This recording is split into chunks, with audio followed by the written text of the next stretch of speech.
Hi viewers, welcome to our channel. ప్రస్తుతం మనతో పాటు దామో బాలాజీ గారు సీనియర్ జర్నలిస్ట్ ఉన్నారు. వారితో ఒకసారి మాట్లాడదాం. సార్ నమస్కారం. సార్, అఘోరి గురించి ఎన్నో ఇంట్రెస్టింగ్ విషయాలు మళ్ళీ బయటపడుతున్నాయి సార్. ఆమె శ్మశానంలో రుద్రతాండవం చేసింది, డ్యాన్స్ చేసింది. ఆమెను చూడడానికి విపరీతంగా జనాలు శ్మశానానికి వచ్చేసారని చెప్తున్నారు.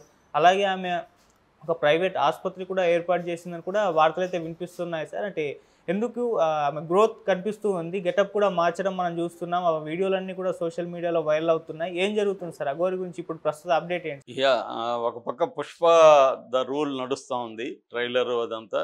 అఘోరికి కూడా దాన్ని అప్లై చేస్తే Aghori the rise, Aghori the rule అన్న వైపుగా వెళ్తున్నట్టు కనబడుతుంది. మామూలుగా అదేదో డైలాగ్ ఉంది కదా, సైలెంట్గా వచ్చి వైలెంట్గా అయ్యాడని. అలాగా అఘోరి సైలెంట్గా ఎంటర్ అయ్యి ఒక రకమైన అఘోరిని వేధిస్తున్నారు అందరూ అని అఘోరి మీద సింపతి చూపించారు బిగినింగ్. నేను మొదటి నుంచి చెప్పిన అఘోరి వేధించడం కాదు, అఘోరి క్లారిటీ ఉంది, ఒక స్కీమ్లో వెళ్తుంది అఘోరి అని చెప్పాను నేను ఫస్ట్లోనే. ఇప్పుడు అదేవిధంగా అఘోరి మెల్లమెల్లగా తను పాపులారిటీ లెవెల్ని పెంచుకుంటుంది, జనంలో పెరుగుతుంది.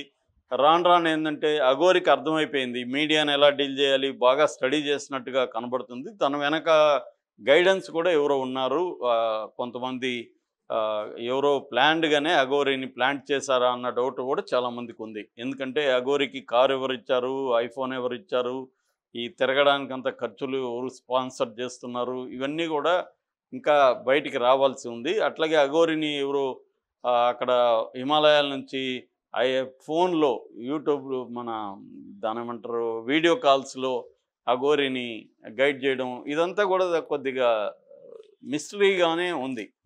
సో ఇప్పుడు లేటెస్ట్గా అఘోరి అది కూడా 2 రాష్ట్రాల్లో షటిల్ చేస్తుంది. అదేదో అంటారు కదా, మన అల్లు అర్జున్ డైలాగ్ ఉంది, నేను అక్కడ ఉంటా ఇక్కడ ఉంటా అన్నట్టుగా. అఘోరి అక్కడ ఉంటుంది, మళ్ళీ సడన్గా ఇక్కడికి వస్తుంది, మళ్ళీ చూస్తే అక్కడెక్కడో తేలుతుంది, ఇలాగా జరుగుతుంది. సో ఒక నెట్వర్క్ బాగా పెంచుకుంటున్నట్టుగా కనబడుతుంది అఘోరి. ఇప్పుడు రీసెంట్ డెవలప్మెంట్స్ ఏంటంటే, ఒకటి వెస్ట్ గోదావరిలో పరవల్లి మండలంలో అన్నవరపాడు హిందూ దేవాలయాల దగ్గర అఘోరి సంచరించి అక్కడ ఒక వివాదాస్పదమైన స్టేట్మెంట్ ఇచ్చింది. అదేంటంటే, హిందూ దేవాలయాల ఆనవాళ్ళు ఉన్న ప్రతి మసీదును నేను కూల్చేస్తాను అని ఒక స్టేట్మెంట్ ఇచ్చింది. దాంతో నిన్న కొన్ని ఛానళ్ళు మసీదులను కూల్చేస్తాను అని అఘోరి చెప్పినట్టుగా పెట్టారు. దాని తర్వాత చాలా తీవ్ర వ్యతిరేకత వస్తే నాకు తీసేశారు.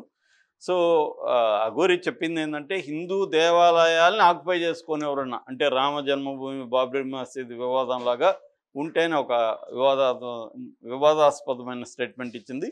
దాని తర్వాత తణుకుకి వెళ్ళింది. తణుకులో 14 పీఠాలకి అధిపతి అయిన రాజేష్ నాథ్ అనే గురువుని కలిసింది. ఆయన కొంత అఘోరికి ఒక కాస్ట్యూమ్ చేంజ్ చేశాడు. ఆ కాస్ట్యూమ్ ఏంటంటే, ఇప్పటివరకు అఘోరి న్యూడ్గా సంచరిస్తుంది. విధి లేని పరిస్థితుల్లో టెంపుల్స్లోకి వెళ్ళాల్సి వచ్చినప్పుడు కాళహస్తిలో చూసినాక అందరూ టెంపుల్స్ వాళ్ళు కూడా ఇదే ఫిక్స్ అయ్యారు, న్యూడ్గా వస్తే మేము అలో చేయమని. దాంతో ఒక ఏకవస్త్రం అంటారు, ఆ రెడ్ ఏకవస్త్రం, రెడ్ లేకపోతే అది కాషాయం ఏకవస్త్రం కట్టి వెళ్ళడం అనేది మొదలుపెట్టింది. ఈయన ఏం చేశాడు, దాన్ని పిచ్చేసి బ్లాక్ వేశాడు కాస్ట్యూమ్. ఈ బ్లాక్ అనేది కొద్దిగా ఈ అఘోరికి సూట్ అయ్యేది. ఎందుకు, అందరూ కాషాయం కట్టుకుంటుంటే అఘోరి కూడా కట్టుకుంటుంటే తేడా ఏముంటుంది, అఘోరికి ఒక యూనిక్ స్టైల్ కావాలి కదా. అందుకని ఆయన కూడా బ్లాక్లో ఉన్నాడు, ఈమెకు బ్లాక్ వేశాడు. సో ఇప్పుడు ఆ బ్లాక్లోనే తిరుగుతుంది మళ్ళీ తెలంగాణలో కూడా. ఆయన ఆశీర్వదించి ఆయన ఏదో బోధించి పంపించాడని చెప్తున్నారు. సో ఇప్పుడు మళ్ళీ నిన్నేం చేసిందంటే, ఫస్ట్ వరంగల్లోకి వెళ్ళింది. వరంగల్లో ఒక శ్మశానంలో రుద్రతాండవం చేసిందని చెప్తున్నారు.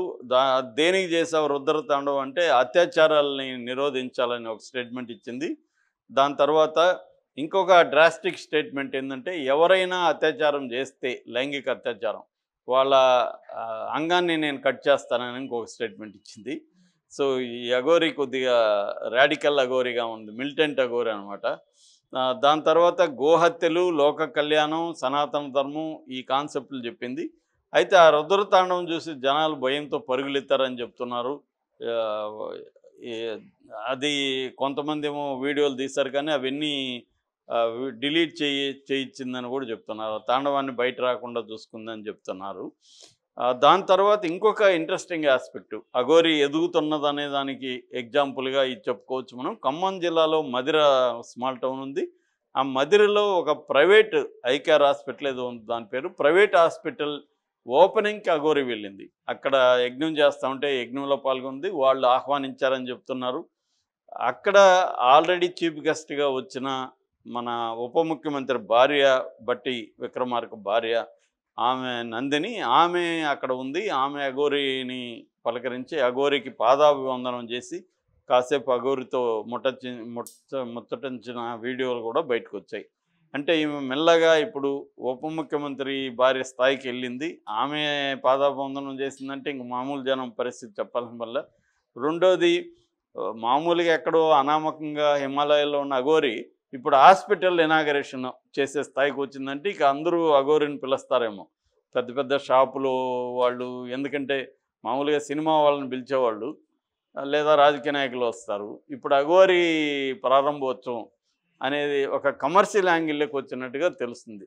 ఎందుకంటే అఘోరి ప్రారంభోత్సవం జరిగినాక ఆమెకి డబ్బులు ఇస్తారు, మామూలుగానే మనకి లక్షల్లో ఇస్తారు, ఈమెకు కూడా ఇవ్వచ్చు. ఎందుకంటే ఇప్పుడు అఘోరి ప్రారంభోత్సవం చేస్తే మొత్తం అన్ని ఛానల్లో అన్నిట్లో వస్తుంది. అదే ఈ నందిని చేస్తుంటే అంత వచ్చిండేది కాదు, మనం మాట్లాడుకునే వాళ్ళం కాదు కదా. ఎందుకంటే బట్టి విక్రమార్క భార్య చీఫ్ గెస్టు. కానీ అఘోరి వెళ్ళడం వల్ల ఇప్పుడు అందరూ దీని గురించి చర్చించుకునే పరిస్థితి అవుతుంది. మేబీ ఈమె రాను రాను కమర్షియల్ అఘోరిగా మారి రేపొద్దున నేను అన్నట్టు ఇంతకుముందే రామ్ గోపాల్ వర్మ ఎవరో ఒకరు సినిమా తీస్తే కూడా ఈమె హీరోయిన్ రోల్ కూడా ప్లే చేసే అవకాశం ఉంది. ఇప్పుడు ఎందుకంటే న్యూడ్గా అంటే ప్రాబ్లం కాబట్టి బిగినింగ్లో న్యూడ్ అవన్నీ కూడా బ్లర్ చేసి చూపిస్తారు. దాని తర్వాత బట్టల్లో ఫుల్ లెంగ్త్ సినిమా స్టార్ట్ అవుతుంది. అఘోరి ఎలా హిందూ మతం కోసం పోరాడింది, ఇవన్నీ కూడా చేయొచ్చు. రామ్ గోపాల్ వర్మ లాంటి వాళ్ళు అయితే దీన్ని వేరే యాంగిల్లో, కాంట్రవర్షియల్ యాంగిల్లో, దీని వెనక ఏదో కుట్ర ఉంది, ఎవరో అక్కడి నుంచి గైడ్ చేస్తున్నారు, ఇటువంటి ఆస్పెక్ట్స్ ఇప్పటివరకు అఘోరిని గురించి బయటికి రాని విషయాల్ని రామ్ గోపాల్ వర్మ లాంటి వాళ్ళు చెప్పే అవకాశం ఉంది. ఏదేమైనా Aghori rise to fame, from anonymity to fame అనేది మనకు ఆ జర్నీ క్లియర్గా ఇప్పుడు మనకు కనబడుతుంది.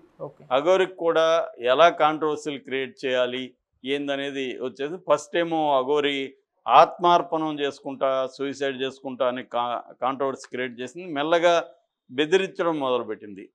దేవుళ్ళ గుళ్ళో, హిందూ దేవుళ్ళ మీద దాడులు చేసే ముస్లిం కుర్రలు నాకు ఇవ్వండి అనేది ఒక డిమాండ్. తర్వాత సాక్షాత్తు రేవంత్ రెడ్డిని దించేస్తానని కూడా ఛాలెంజ్ చేసింది. ఆ వీడియోలు అంతా కూడా బయటకు వచ్చాయి.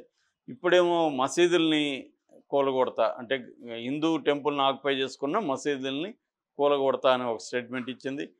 మహిళల మీద అత్యాచారాలు చేసే వాళ్ళ అంగాలను కట్ చేస్తానని ఇంకొక స్టేట్మెంట్ ఇచ్చింది. ఇలాగా అంటే బీజేపీకే సొంతమైన కొన్ని కాంట్రవర్సీల్ని ఈ